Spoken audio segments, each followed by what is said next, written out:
Step into reading. Step 5. The Trail of Tears by Joseph Bruchac. A Sad Departure. It is October 1st, 1838. John Ross, the chief of the great Cherokee Nation, is looking at his Tennessee home for the last time. Hundreds of horse-drawn wagons are lined up along the Hiwassee River. All around him, other Cherokees have finished packing their belongings. It is time to go. John Ross is worried. His people do not have enough food or blankets. Many of them are ill. All of them are filled with sorrow.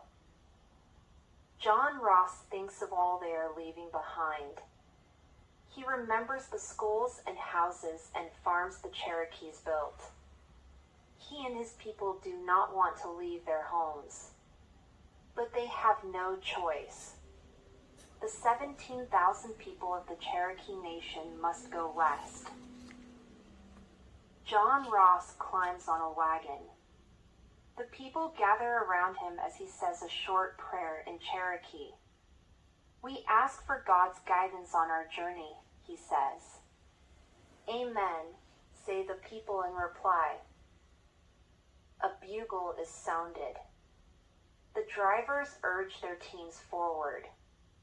Suddenly, a roll of thunder is heard. A black cloud appears in the western sky. Many Cherokees shake their heads. They fear it is an omen of bad luck. Their long journey will be a hard one. A civilized tribe.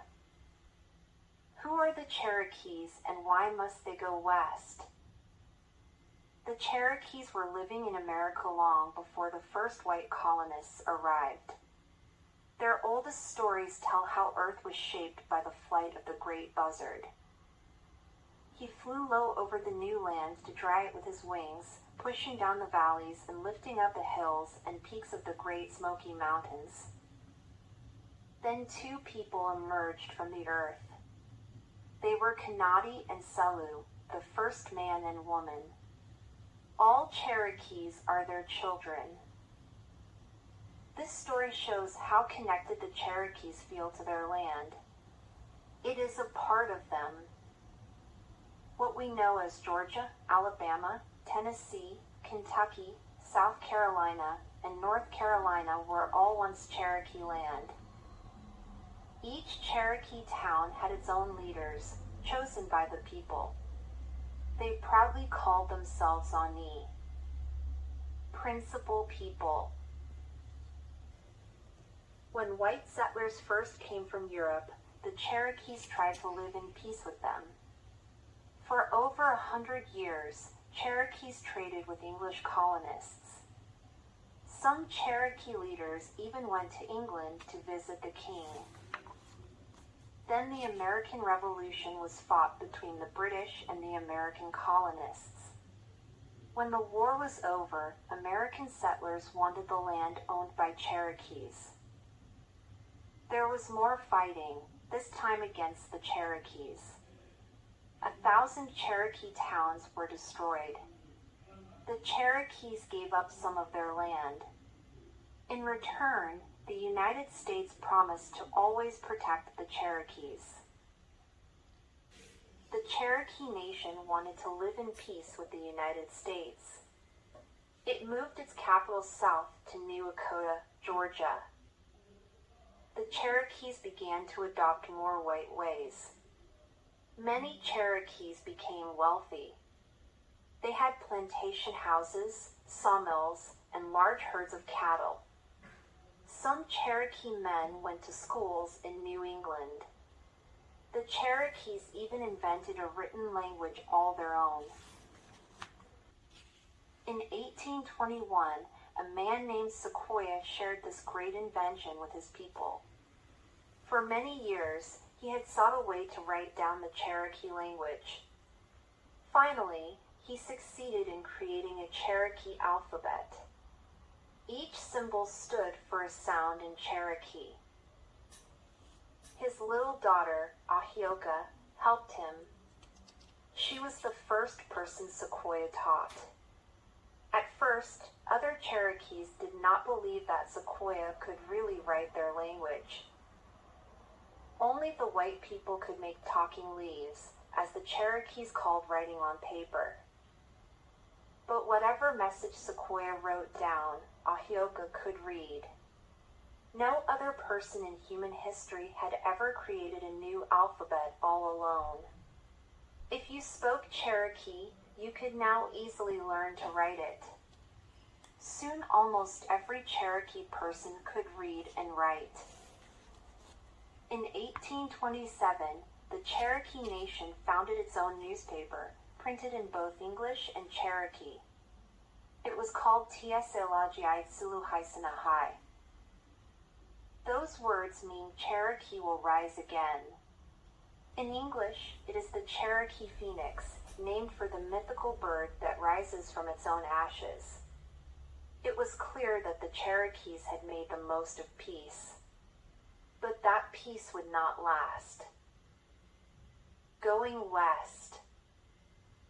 The more the Cherokees succeeded, the more enemies they made. Many people did not want them around. They wanted Cherokee land for themselves. President Thomas Jefferson believed in a policy called Indian removal. This meant moving all Indians to Indian Territory, the lands west of the Mississippi River. Jefferson thought this policy would protect the Indians from dishonest white people who might trick them or kill them for their land. It would also open up the former Indian land to white settlers. President Jefferson said it would take 1,000 years for Americans to settle the West. Indian Territory would be Indian land forever. But Jefferson was wrong. It would take less than 100 years for the West to be settled. And there was no open land in Indian Territory. It was already occupied by other Native Americans. Most Cherokees opposed giving up their land. Some Cherokees, though, including Sequoyah, decided to go west. They established new towns in Arkansas. It was not easy. The Indians who were already there made war on them. White settlers complained that the Indians had the best land. But the Arkansas Cherokees succeeded. They established schools and a formal government. Their stay in Arkansas lasted 10 years. Then the Arkansas Cherokees were forced into a new treaty. They moved farther west to Oklahoma. Most Cherokees, though, chose to stay in the East. It was their home. They would not give it up without a fight. By 1828, Cherokee territory was only a tenth of its former size. Other tribes had all been forced west, but 17,000 Cherokees remained. The Cherokee Republic created a new government modeled after the United States. John Ross was chosen to be the principal chief. He vowed to protect his people's right to their land. It was not easy. In 1828, Andrew Jackson was elected President of the United States. In his first address to Congress, President Jackson said that all Indians must now be removed. During the War of 1812, when General Jackson was fighting the British, many Cherokee volunteers had fought by his side. Two of those loyal Cherokees were Sequoyah and John Ross. But Jackson didn't care that Cherokees had helped him in the past.